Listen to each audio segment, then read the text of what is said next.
Happy New Year. Thank you guys for coming out.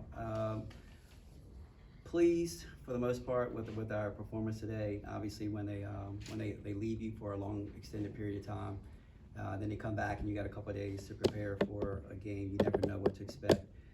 And then obviously being down one person, you're going to have to mix and match your rotations. But I was very pleased for the most part. Thought we shot the ball particularly well during stretches. And I thought Clara was tremendous, not only on the offensive end, but what she did on the defensive end and then her leadership qualities. So very pleased with the effort. Looking forward to next week. Coach, what does 27 assists on 31 makes say about your offense? It says that the ball doesn't stick. We move the basketball.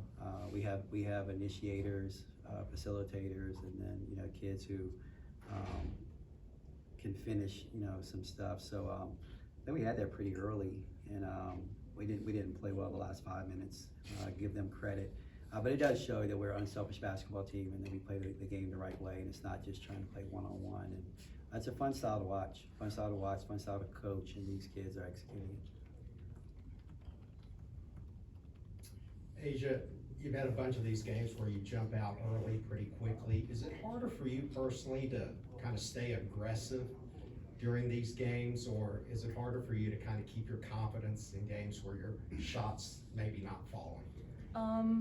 What I focus on before games is control what I can control, and that's defense, trying to get boards or just doing my job and honing in on that.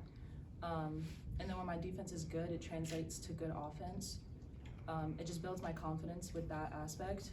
And not only that, but also getting energy from the girls, that also builds my confidence and encouraging me to keep shooting, keep doing my job.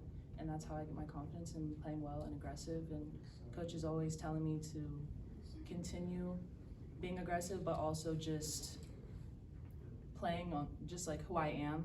And yeah.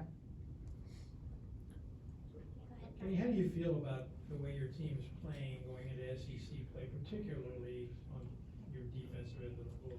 You want the coach speak, or you want? No. There are times where I remember in particular the second quarter, somebody got beat, and I thought it was the end of the world, and I was a little disappointed with that possession. And then I got the box score, and they had scored 6 points in the whole quarter. So it's like sometimes you get a dose of reality, but you're coaching in the moment, and what we're trying to do. And no offense to Hofstra. But we're not trying to just be better than Hofstra. We know that there are going to be opportunities that we're going to be playing much better basketball teams that we've got to hone in and execute the right way. But we do a good job. We're long. We do a good job of playing to our strengths. Asia in particular, her and Tony have gotten so much better since the beginning of the season on the defense, on ball defense, and they play it in a way that they know that they have help on the backside. So that's part of the understanding of who you are as a basketball team. So I think we have a chance to be, really good on the defensive end. I think the statistics show that. But we played our strength, and when you get Clara back there, Clara had like 7 blocks tonight. It just really helps in that situation. So I like the direction we're going in. You always want to be better, and we think we can be better. We're going to have to be better to be in the upper echelon of the SEC.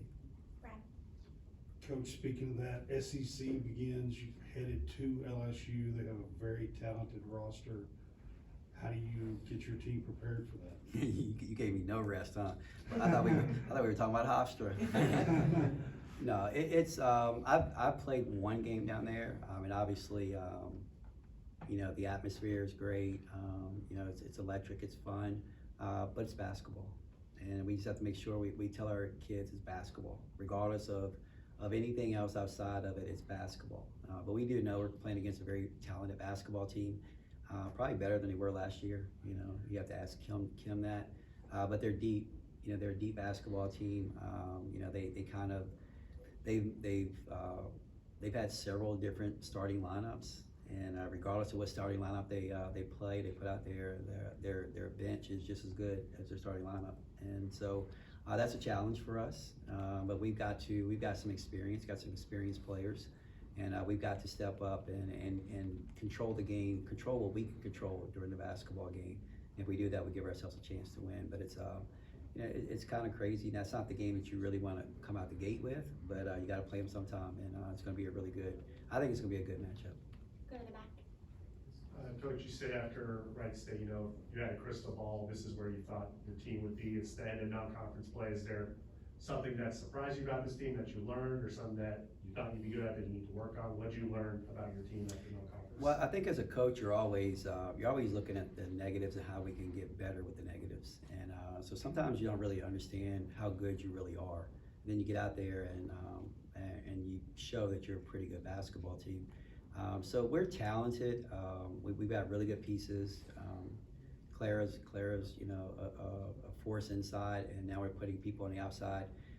Asia's done a tremendous job for us because we put her out there and she stretches the floor for us. And I thought she filled in great, although it was a different manner than Tiani. She filled in great, but I like where we are. But they're very unselfish group, and they're very talented. And what you watch them learn each other. You watch some of Tony's passes. I get shielded sometimes, and she just throws it over there, and I'm like, who the hell is she throwing it to? And I look, and then Asia's over there wide open. It's because they're starting to understand each other and where they're going to be and how they get the basketball. So that's been a fun process. Watch them be able to do that. The thing is, where we're going into the SEC, and the SEC is stronger than it was last year. Undoubtedly is the best conference in the country. But the saving grace and the really good part is that we're one of those really good teams, and so now we got to go out there and prove it. Dick Gabriel. For both player and coach, just to follow up on what you were just talking about, unselfishness today. You've got a new point guard at the helm. You talked about her. You've got this body of work now behind you, including today's win. So how do you feel about where the team is now with Tony running the show? How comfortable are both of you with that? And what is that going to look like down the road, do you think, in SEC play? You go first. To be honest, the second that he put me in the point guard, throughout the weeks and just working and practicing, Tony and I have gotten a lot closer because needing to communicate with each other on where we're supposed to be, whether that's in certain plays, and just helping each other out, just communicating and getting each other in the right spots for our other teammates too. Because not only are we a facilitator, we have to do everything. We have to know everything, and I have to know 2 positions. And it's been great working with Tony, working with the girls. It's been a relief and really a great experience to continue working with them and get the chemistry going, because not only we're stacking days, but we're basically working together to get these wins, prepare each other and the team and program for SEC, and just we got to walk out there with passion and heart for the game. I've had a ball coaching Tony. I think the thing that really eased it for me was I for the last 5 years, I've made no bones about it. I coached one of the best point guards in the country, and day one when Tony walked in, she never shied away from me talking about Georgia or comparing her to Georgia. Or saying, hey, Georgia did it like this. With me and Georgia, we did this, we did that. And she never shrugged her shoulders. She never acted like she was trying to distance herself from it. She actually embraced it. And it was almost like it was the blueprint. She said, okay, I want a part of it.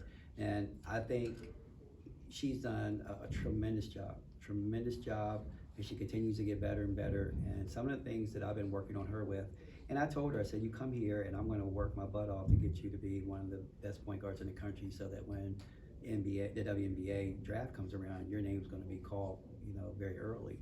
And we're working on some of those things. And it might not be the fun parts of the game, but it's the little parts of the game. And you can see her grasping it, learning it, and then applying it. I don't know if you ever go back to watch the film, she went in and shot a layup, and she fell. And she popped up as fast as I've ever seen her pop up. Because I told her, I said, you got to stop laying there on the ground like somebody just shot you or something. Get up. It's a sign of strength. Let your teammates know we're good.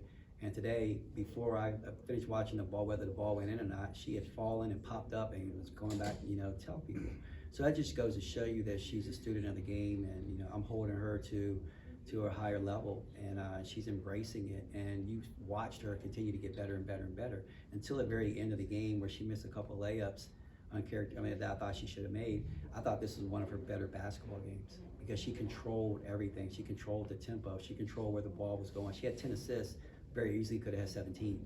You know, and that's just the way that she played. And defensively, you know, I got on her about her defense. You got to do this. You got to do that. You know, at one point tonight, she got over a screen, got over it again, and then she relaxed, and then she fouled the kid. And I said, you know what? You have to pretend like that's Kelsey Plum, you know, and you got to continue. That's what your motivation has to be, to get better, to get better. Don't just say, okay, we're up by 40 against Hofstra. It doesn't really matter. Okay, you're working on little things to make yourself great. And she embraces all that. And that's what makes it so much fun coaching her. And I had no idea what to expect, you know, after having Georgia and the connection that I had with Georgia. But for me and Tony only been together for less than 6 months, whatever it's been, I don't think we could have been any better because of the way she's handled everything. We'll end with Brad and then Phoenix. So Coach, tonight I was watching towards the end of the game. There's less than a minute to go in a 40-point game. And KK Carroll is banging down low with the girl down low in a 40-point game. I just wanted your thoughts on her progression as a freshman through non-con. That was great for her. I mean, that's what we needed. She needs to go against somebody other than the people that she knows, and then they were banging on her. And so what we'll tell her is that she's got to start using her arm bar. You know, I know exactly what you're talking about. You know, those are very valuable minutes. If you go back, as soon as she got in the game, she hit a 3, and then as soon as you blinked, she gave up 2 layups. You know, so that's just, you know, progress. You know, we're gonna need her. We're gonna need her, and then she was much better. She was much better throughout the game, the rest of the game. And you know, we all know she can shoot the basketball, but she starts doing the little things for us. She's going to be a big part of the success that we have. So, you know, every minute that she got tonight was extremely valuable, and it's a great teaching point to go up against people you don't know, so that we can have film for it. To kind of piggyback off that, I know, like with Clara, you've talked about how she had this light bulb moment early on. Have you seen that with KK yet, or do you envision that coming soon? Maybe Not yet, but it's there. Yeah. You know, but it didn't happen to Clara. I mean, Clara's freshman year. If you go back and watch Clara's freshman year, first and foremost, you won't recognize her because, you know, she's shaped her body in a way that she can play 40 minutes in a game. She couldn't do that when she first got to Biotech, and she just kept wanting it, and to the point where Clara made me play her from January on. You know, we played her out of position. She was a 5, we were playing her at 4, and she was playing alongside the other center that we had, and she just worked her way into it, and to the point where there's no doubt in my mind KK's going to get it, all right, but she has to go through it. You know, you can ask Clara, you know, it's one of the more famous days I've ever had. When I was coaching Clara freshman year, I kicked her out of practice. You know, she wasn't running her sprints, you know, and she wasn't doing anything. I said, get out of here. And ironically, she sprinted faster to get out of there than she did running the sprints. But the very next day, she went to her strength coach. She came to practice. She was so much better. And then she continued to build from there. So it's just a matter of them understanding it. It's not high school anymore. It's not the fun stuff. It is fun. It's just a different kind of fun. And you're playing at such a higher level that you're held accountable. You're not just going to go out there and then you're going to go get ice cream after practice. You know, you're going to be tired after practice now. You know, but that's why you do it. So it's coming. It's going to come. All right. And ready or not, you know, we're going to throw her in there and she's going to have to figure it out. Awesome. Thank you all. We'll see you on Sunday for the